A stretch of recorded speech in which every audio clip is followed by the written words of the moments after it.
Welcome back, everybody, to another episode of the Nonprofit Show.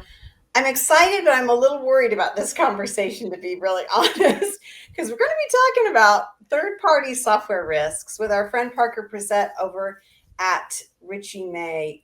Parker, welcome. I hope you're not going to scare us too much. I try not to, but there's always a good story out there that might give you some nightmares. So. Oh, no. Well, Sherry Quam Taylor and I are here to learn. We're not into fear, but we believe in empowerment. I'll start off with that. Yeah, hold our hands, Parker. We're not sure. I love that. That's a great way to go. Well, we will definitely be really interested to learn from you, Parker, because, third-party software abounds across the nonprofit sector in such a big way.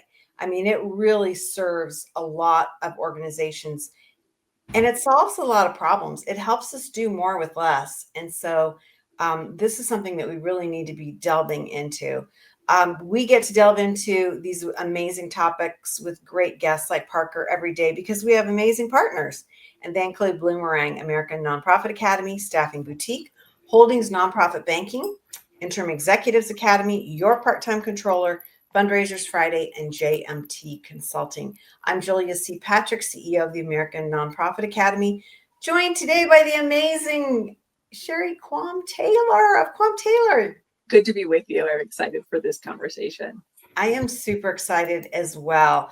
Parker Brissette, Senior Cybersecurity Advisor at Richey May, richeymay.com. Richey May, what is it that you all do? You do a lot.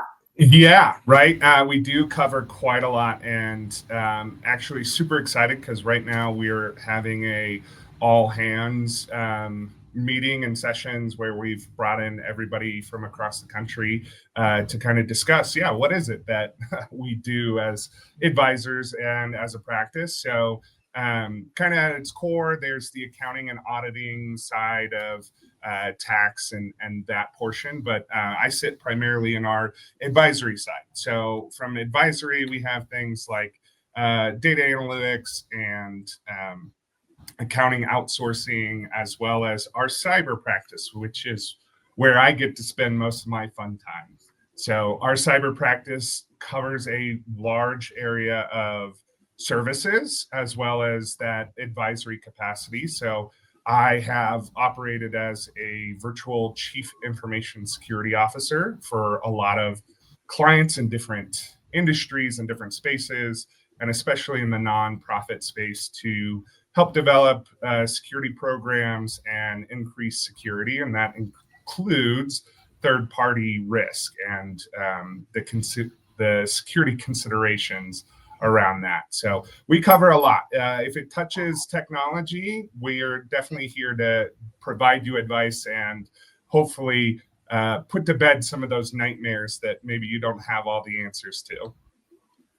Well, that's a blessing because there's so much that we don't have the answers to, but we know we need to get them, right, Sherry? Mm-hmm. Yeah, and I always love the conversation of technology, making sure that's in the budget so we can invest in these kind of things and scale and grow. So I'm excited to just hear what you're hearing in the sector about really organizations investing deeply in this. Yeah, really amazing. Well, let's dig into it. And we've been bandying this term about, but what is a third-party platform? How do we start the conversation with understanding what this is? Yeah, absolutely. I like to look at it from a data perspective initially, right? Where is that data at? Like, what are you getting from your customers? Is it health information? Is it donor information, right? Do you have a list of donors that maybe they don't want their names, they want to be anonymous or anything like that? Where is that being stored, right? It could be your HR system. It could be your accounting system. It could be, your Microsoft environment. It could be any data analytics platform that you might use. And it can also be subtle things that you don't know might be touching some of that data of like ChatGPT, right? Of some of those readily available tools where it's like, oh, I'll just, upload a spreadsheet or share it. So third parties is really anybody that can touch the data at any point in your business, whether you have an agreement with them or maybe not. That's some of the shadow IT that also comes up when we talk about third parties. Okay, so now I'm freaking out because I really thought that it was contracted, like that it's you know the software that you're using, and I never thought about this external.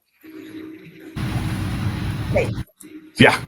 Yeah, and that's part of the like what you maybe don't know, right? So shadow IT is a big thing, especially in this third party space. I mentioned ChatGPT is a pretty easy one, right? It's easy to just go linked up to it, and drop some data in and say, hey, make this spreadsheet pretty for me.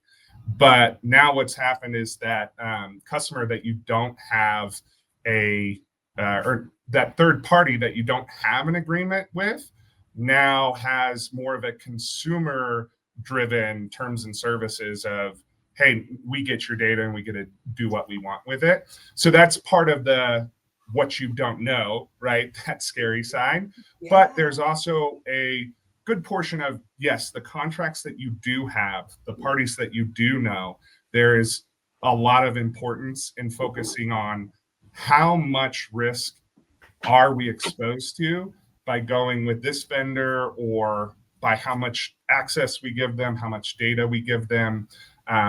Managed service providers are also a good example of third parties where they might have access into your computers to help you troubleshoot, and they also are a big risk, right? Because they have a lot of that administrative access.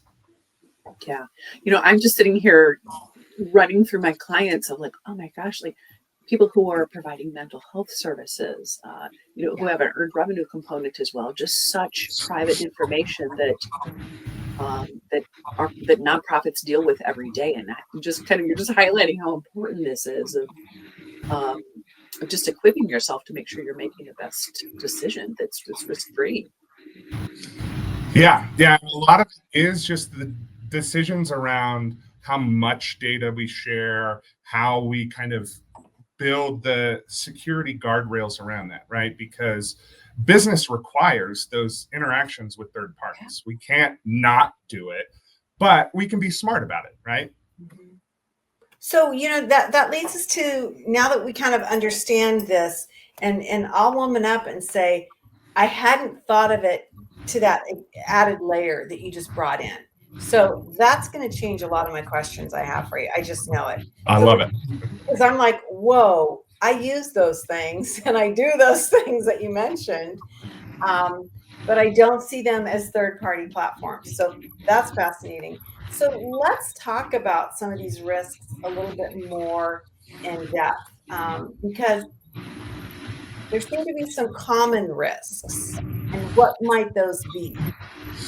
Yeah. And again, drawing back to the conversation about the data, right? That tends to be the most controlled environment, the compliance and regulations around those things, right? Those are pretty important considerations from a very legal perspective, right? That's additional risk exposed to your business because you just have the data, right? So you do have to be really considerate about who else you're allowing access to that information. So there are things a lot of the time, common risk around privacy concerns, right? So things like GDPR, and California also has their privacy laws of just consumer protections, right? So that's a big common risk, that if you're not considerate of, hey, you're the one with the data and you're sharing it with a third party, immediately there's legal implications of how you share that data and how it's managed, right? And then on top of that, especially in the healthcare world, you've got your BAAs, right?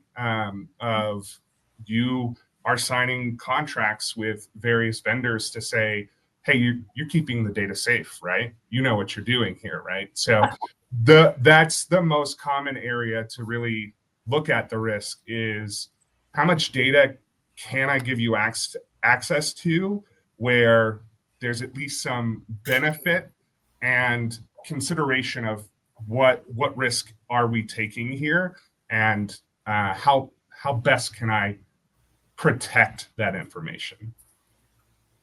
Okay, so Sherry and I are both kind of like gobsmacked a little bit because we're like, wow. He's schooling us. Yeah, you are schooling us. And so I'm fascinated by just understanding that we need to have these issues. We need to talk about them.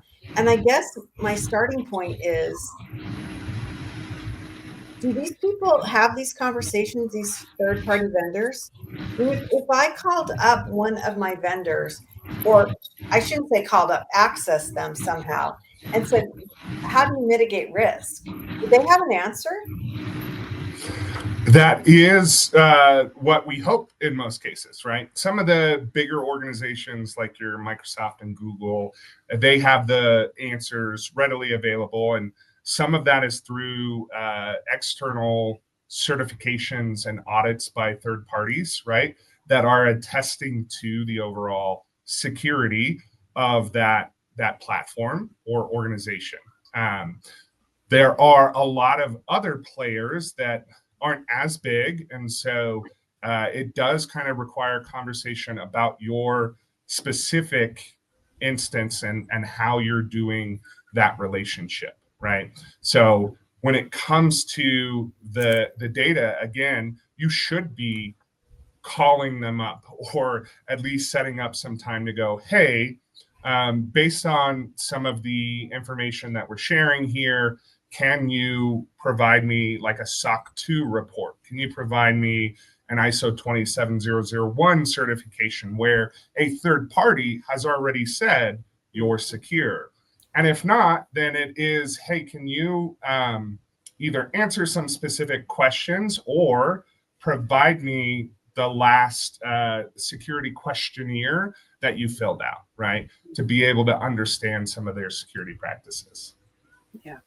I'm wondering, Parker, I'm thinking of my large clients who have that CIO who's probably asking these questions, or ops. What about the smaller or mid-sized groups where there isn't a set technology officer or maybe operations person? Are you finding executive directors asking these questions, or maybe who's asking these questions? In an environment where, as a cyber advisor, that's always a big question that I'm taking on for our customers. And sometimes our customers come to us because they're like, hey, my customers are asking these questions and I need help answering them, right? Because I'm not sure what we're doing to protect these things. And so we can come in and assist in that aspect. But yeah, some of those other organizations have a almost implicit trust, right?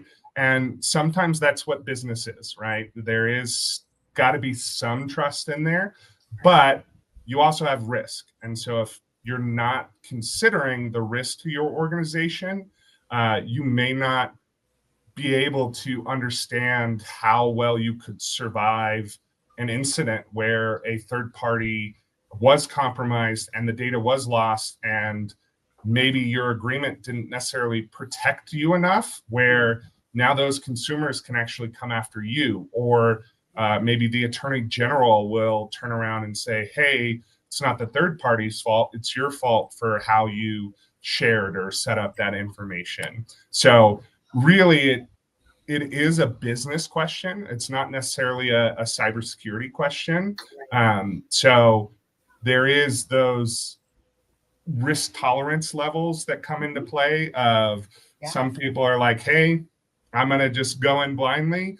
And others are like, yeah, let me check the boxes here. And most of that does come down to the contracts, right? When you're negotiating and redlining of, hey, the biggest thing that I recommend in any third-party engagement is setting an expectation of having cyber insurance, because that's a big protection for you financially that can ensure your survivability should there be an incident. Right. You know, you mentioned ChatGPT and a minute ago, and I know in our office it's up on everybody's screen. It seems like all the time. So let's talk about AI and these third party impacts. What are you seeing, and what should we be looking for?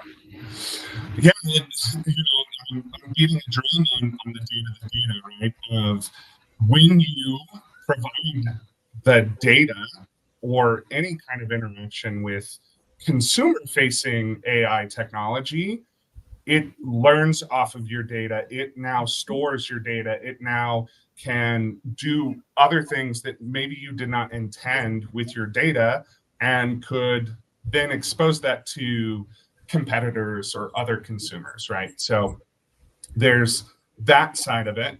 And AI is a advantage in a lot of places, right? It does provide usefulness. And so that's where getting into more enterprise agreements like with Microsoft Copilot, there are more protections around that. As long as you're not using the consumer-based products, you do get more reassurances of your data remains yours, right? So you're not having to worry about the exposure of the data.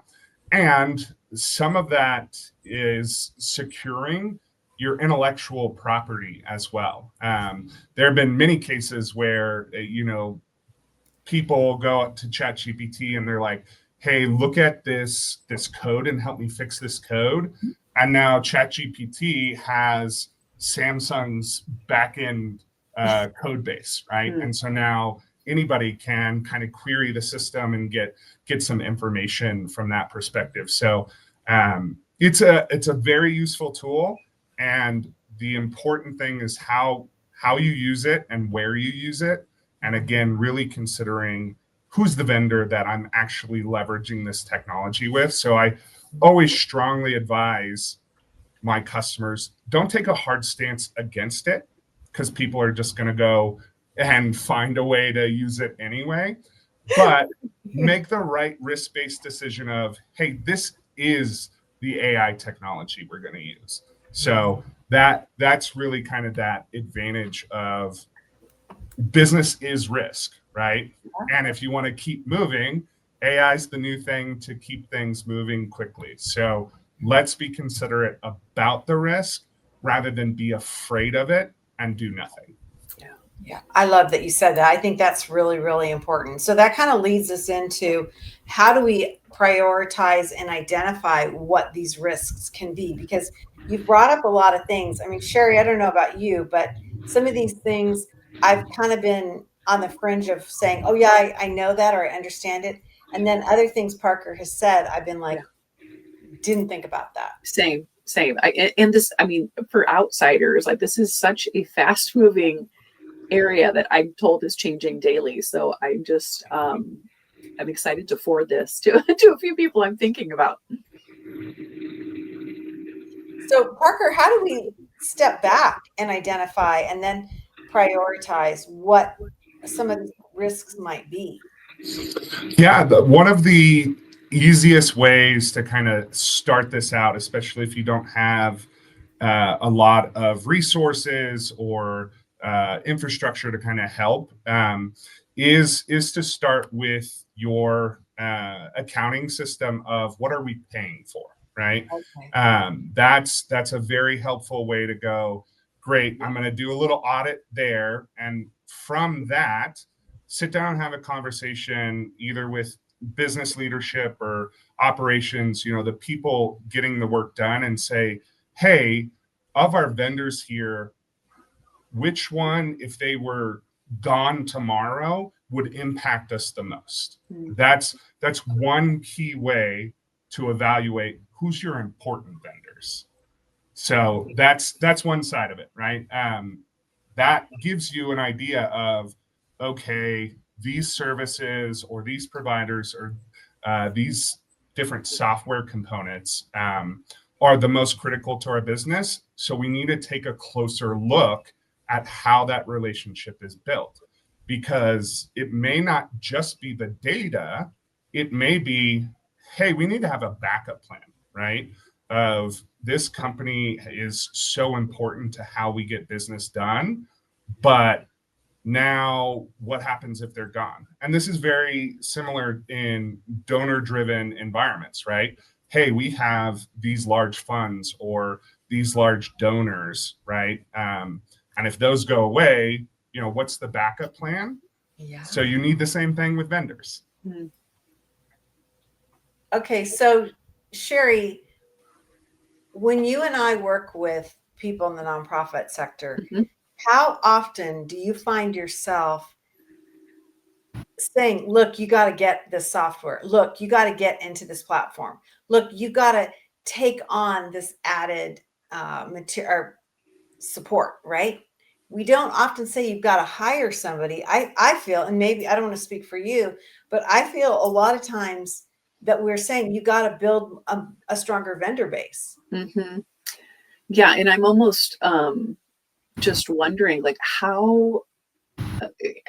maybe I'm just not understanding, but like, how do people how does the everyday person do the due diligence themselves? Like, I mean, of course you would need to reach out to an expert to say, help me understand what the best decision is, what the least amount of risk. But I'm just thinking, like, my goodness, what another thing on the plate of a leader, or another big decision that frankly could impact their organization in such great ways. Do you find people that are kind of making these decisions internally when they should be going out and hiring somebody to really do that due diligence, who's an expert? Yeah, and one area of what we service is media and entertainment a lot, right? Mhm. So the big studios like Disney and Paramount, they want to make sure their content is protected, but they work with a lot of creative individuals that do very specific work, like your visual effects or even puppeteer type work. And those people are creative, right? Those business owners are creative. And in the nonprofit world, you're focused on what you're delivering as a benefit, right? And so that's what you're good at. And what I love to advise of, like, you don't have to be the expert on these risks and these threats, and you don't have to carry that load, because you're an artist, you're creative, or you're really focused on serving children, or serving these different organizations. Do that. We want to empower you to do more of that. And ask some questions here at Richey May, especially with our nonprofit customers, and understanding a lot of how tight different budgets can be in those spaces. We love to just have a quick conversation. If you have a quick question, I don't need to send you a big contract. If you want to just say, hey, I have this very specific thing and I'm worried about what I don't know about it, and I could use just a little advice. Point me in the right direction, because ChatGPT is not really helpful right now, right? And that's really what we like to add as just kind of a service of cybersecurity is so important to me and everybody that I work with here. We want to help people get secure. We obviously have to feed our families as well, right? So it costs some money in that, but we also love relationships and we love what everyone else is doing. We want to empower them to continue doing those things by providing any level of assistance from a cyber risk perspective.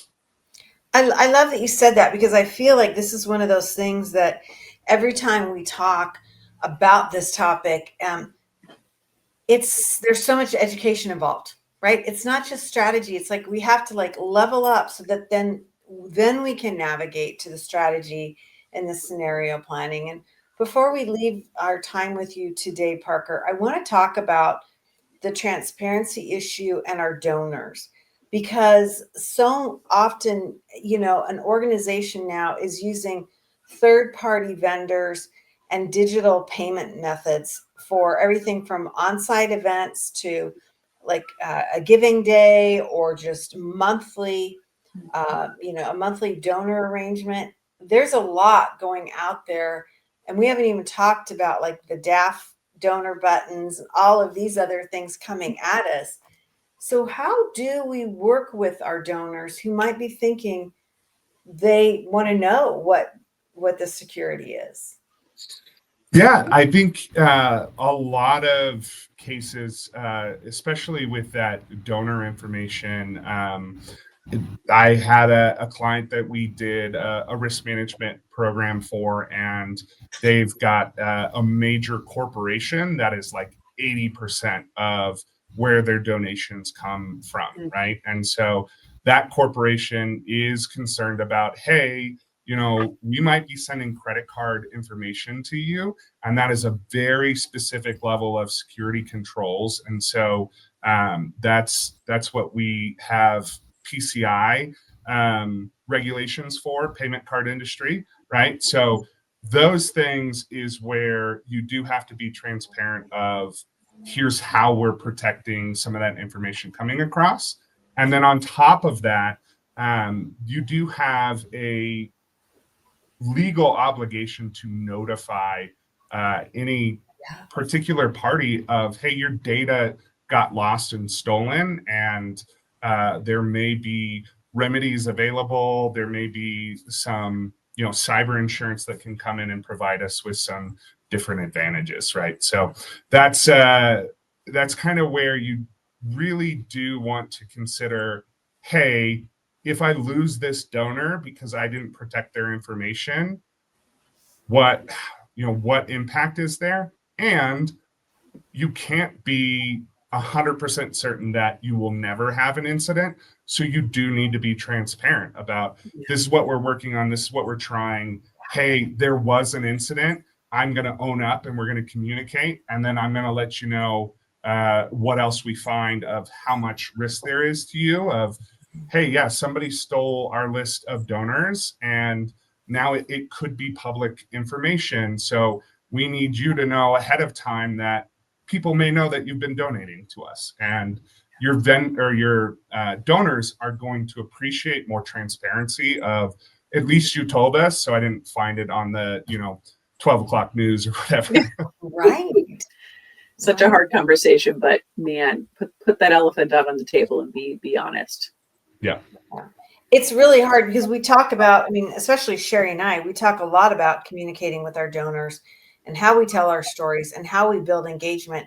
And it's such a frightening thing to think that we might have to have these conversations even without anything happening, right? But I've got to believe, Parker, that more and more donors are going to be asking us about this. Yes. That it's not just like in the next 6 to 12 months, donors are going to be working with, organizations and saying, I just gave you my credit card because I'm on a monthly auto deduct. How are you protecting me? Yep. And we got to be able to answer that question. Yep. Absolutely. Yeah. And that's key to a lot of the entire nonprofit industry, right? Is donors is where you need to build that trust, and cybersecurity is a huge area to have that trust. Yeah. Right. Well, this has been such an interesting conversation. Sherry, a couple hair on fire moments. What do you think?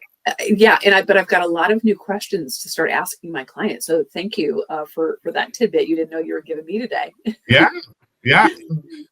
Again, I love talking about this stuff, right? I love spending time helping businesses focus on what they deliver and answering some questions on, like, hey, yeah, maybe look over here, maybe have a conversation with your team about how many links they're clicking on, right? Yes. Even simple things like that are helpful, and not just these big scary, like, ooh, there's a lot of risk over there, and if I start asking questions, I don't know where they will end. At least just start asking questions. I love talking about this. Well, Parker, you've been lovely. And I think the thing of it is the frustration for anyone when you don't know what the questions are and you don't know how to navigate the discussion. That's like you're so much further behind. And so I love that you've brought forth things for us to think about and to talk about and to really put into our planning. Parker Brissette, Senior Cybersecurity Advisor with our friends over at Richey May Cyber, and really interesting group. And I think it's fascinating that this really was originally an accounting tax audit firm. And then this is how big these issues are, that there's Good point. advisory group that's been born of that. And so I think if you needed a prod, that's it. I mean, this is where things are going. And so Parker, thank you for bringing your knowledge and your wisdom. And I would add your calmness to us today. Yes, thank you. Yeah, absolutely. Here to help. You don't have to be the expert. That's why I spend my time being the expert. So I love that. Okay, well, you're my new best friend for the week. awesome. Sure. Hey, we have a lot of best friends on the Nonprofit Show, and they include Bloomerang, American Nonprofit Academy, Staffing Boutique, Holdings Nonprofit Banking, Interim Executives Academy, Your Part-Time Controller, Fundraisers Friday, and JMT Consulting. These are the folks that join us day in and day out so we can have these amazing conversations. Sherry, I'm empowered. I'm not as frightened as I thought I would be. No, we're demystifying cyber world today. Love it. Love it. I love it. I think that's great. Hey, everybody, as we end each and every episode, we leave with this message. Simple, but very complex. And that is to stay well so you can do well. See you again, everyone.